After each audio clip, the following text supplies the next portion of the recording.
Okay, this is the one you've been waiting for. The top 10, 1 through 10, top slabs in my collection at the end of 2024. You want the big books? Stick around.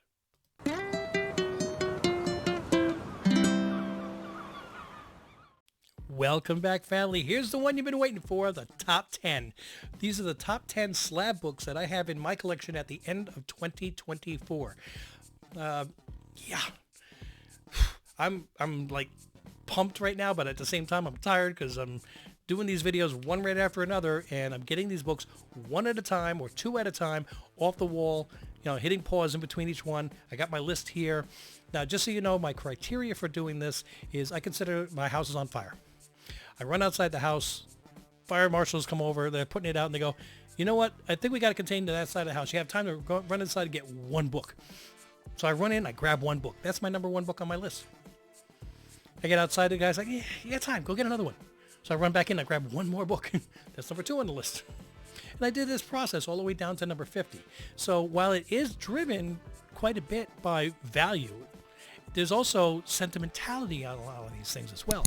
So you may see books that are higher on the list that are hundreds of dollars less than ones that you saw earlier. It's because it means more to me. Maybe it's place. Let's be honest. If one of the books, which was earlier on the list, was an ASM 300, it's very easy to go and replace an ASM 300. But you try to find a replacement to, say, a 1941 Walt Disney book, you're not going to have, it's going to be a lot harder for you to find it. So I had to put all of this into consideration. It's monetary value, it is replacement ease, and if there is a personal attachment to it. So that being said, let's jump into number 10 on the list, which has a tremendous personal attachment to it. And that is Clone Wars number 1 in a 9.6. And this actually has a pretty lengthy story about how I was almost killed for how much I had spent on the book until a friend of mine saved me with the correct comment at exactly the right time. I bought a book on a raw, and I think I paid like 300 and change for it, and I got it graded, came back at 9.4, wound up selling it for like 8.25. You know this book is not worth that now, but then I got in trouble for selling the book, so then I used the 8.25, added a little bit, and I upgraded to a 9.6. And I was out of trouble again for having the book back in the collection as long as I never sell it again. Now, yes, this book has dropped tremendously, but it is the first appearance of Ahsoka Tano. We will be getting a season 2 if they do a better job with the story writing and maybe a little bit better with the, the choreography. I think that this book has a chance to have a nice resurgence. But in the meantime, though, it doesn't matter what it does on the price. I'm not allowed to sell it. So 9.6, white page, first appearance of Ahsoka Tano, coming in at number 10. Number 9 is the first appearance of another young lady by the name of Erica Slaughter in Something is Killing the Children, number 1. This is your cover A. This is not Free Comic Book Day or any kind of reprint. This is the one, and a 9.8 white page. I purchased this a few years ago as the book started taking off, and Lord knows this really hit some heights in prices, and it has come down quite a lot. But it's still, even though it's come down quite a lot, it's still more than double what I paid for it, so I'm still wonderfully happy about it. We know we've got the Netflix series coming out. Right now, I do not believe we're going to see that Netflix series until at the very end of 2025, more likely beginning of 2026, which sounds a long way away. But, if I had said, it didn't seem that long ago that we were saying beginning of 2025 at the end of 2024, at the beginning of 2024, and you're like, oh man, it's another year. It's here. So you blink and it happens. But, yep, that beautiful, hard to keep in mint condition back cover. And my Something is Killing the Children, number 1 and a 9.8, which I also have the cover B and the cover C, and whichever one is the Jay Lee and whichever one is the Frizen. And I also have the Jay Lee in a 9.4, but it's autographed by Tinian. So I've got a few books of this. The one I really want to get is issue number 3, second print, the bathtub one.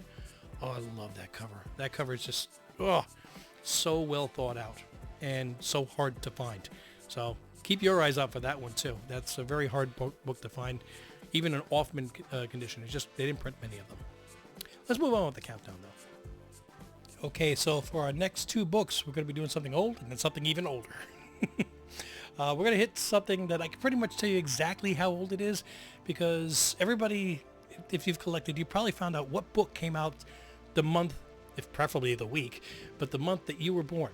So for me, my birth book, which not really, it actually came out a couple months before, but it's listed as April 68, was Captain America number 100. And I always wanted to get a high grade. I had a 6.0 for a while, and I was able to upgrade to a nice 8.5 white page. Now, I always wanted to get at least an 8.0, but the important thing was I wanted to get the printing error. Now, in case you're wondering what is the printing error, if you look close at this, the border around the words Captain America is all white. On the regular issue, it's all yellow. Honestly, I have always hated the way that yellow looked. The yellow that's in the same lettering up here that says Cap in his own magazine at last, that same yellow was in that border around Captain America, the full name. So this is the misprint, I guess you'd say. They have not started listing the misprint separately in price guides or at CGC, but it's known that it's out there. I think it's pretty much 50-50. It's not, what do you call it? You really shouldn't pay too much of a premium for it. It's whatever is more aesthetically appealing to you. So my birth book in an 8.5, Captain America 100, and in the version that I always wanted, which is the white lettering. So like I said, something old. Now let's go even older. Cap was that wasn't his first book, and I don't have his first book. But I do have one from 1944. It is Captain America number 38 from Timely Comics.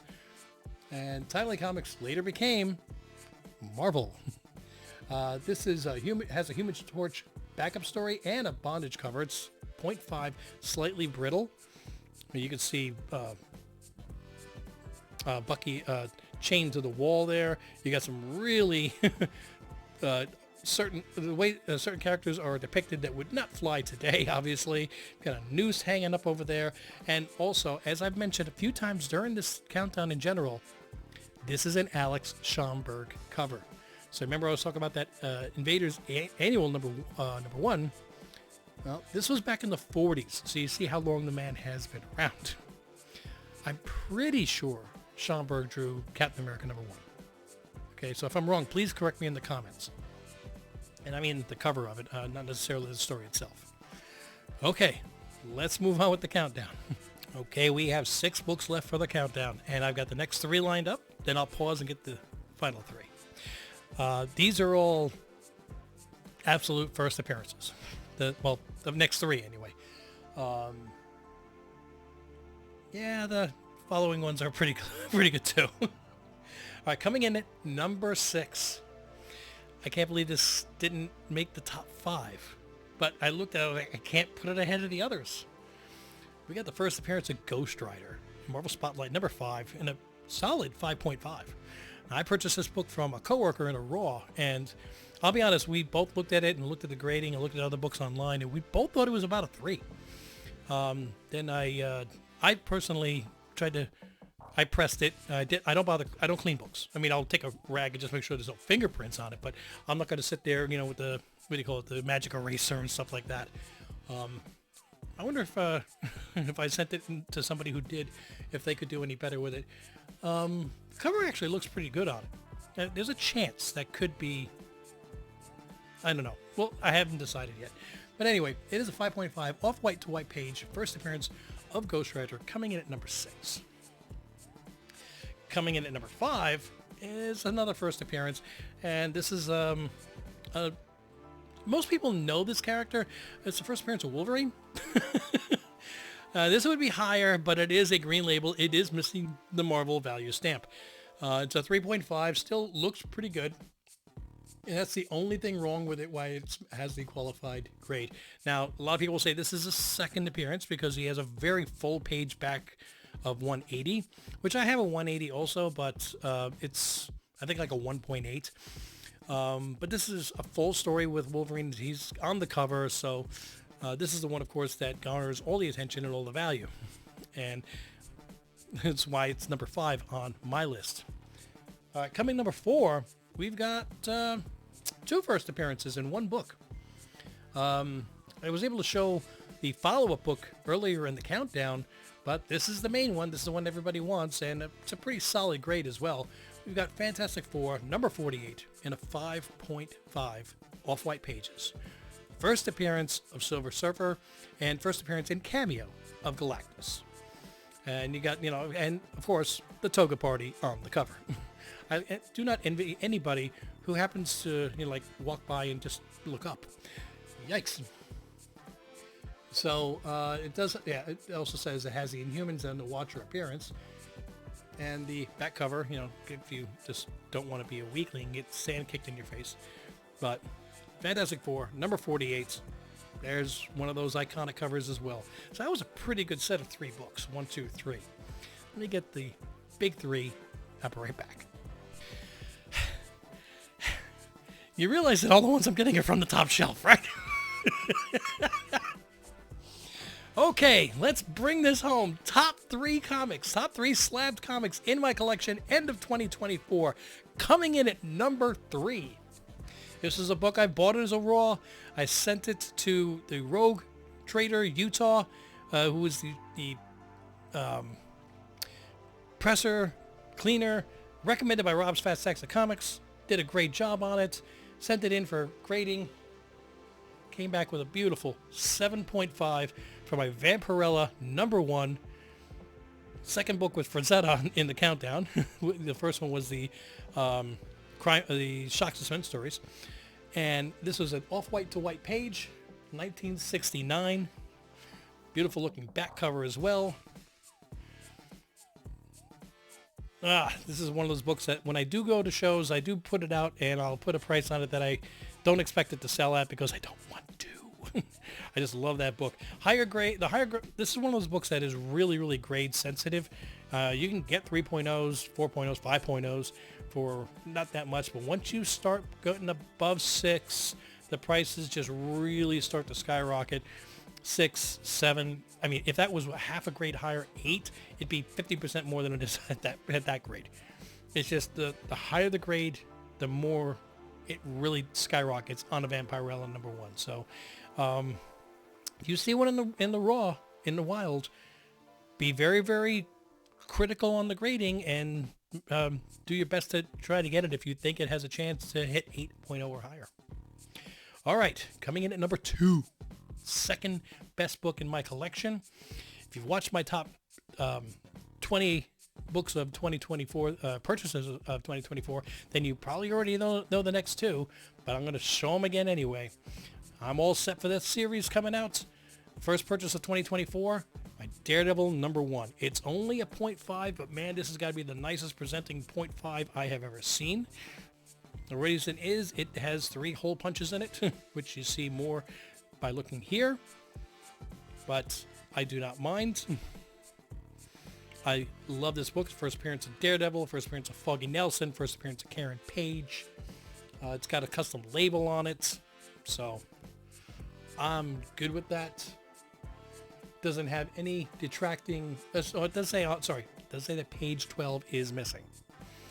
So I could probably get a higher grade if I took a green label, but I'll be very happy with this right now. I love the way this looks up on my wall. I love having a DD number 1. But not as much as I enjoy the number 1 book in my collection. And it's going to be very, very, it's going to be number 1 for a while. I can't picture me beating this book anytime soon. I just got lucky, very, very lucky in the fact that we get every 6 months a bonus at work, and we hit our maximum, so we got the big bonus. And the bosses decided that for people that were there X amount of time or longer, the bonus should be double.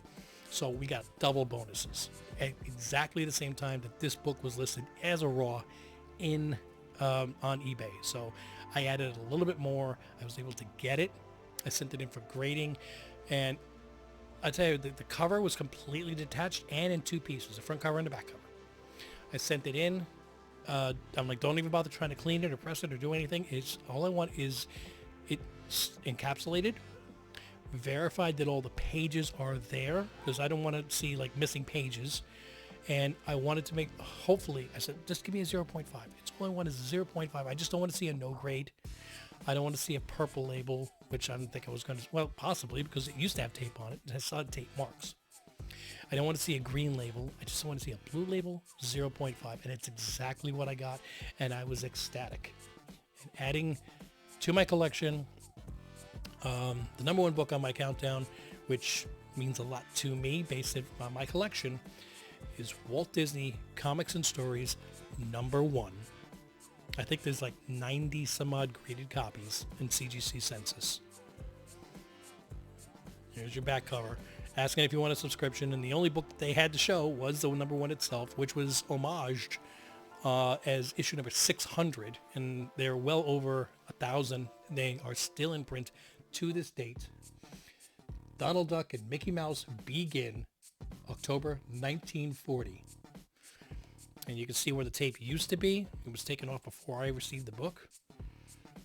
I've seen worse copies of this. I've seen coverless copies going for over 1,000. So this right now is my grail. It was the one that I always wanted to get. Now, I'm sure I'll set my sights higher on something later on, but like I said, it's going to be a long time before this drops to #2 on my list. And no, it's not for sale. This one is absolutely mine, and that's what makes me happy. Those silly Walt Disney comics and stories, those silly books from the golden age. I would love to know, everybody, if you could put in the comments, what is the #1 book in your collection?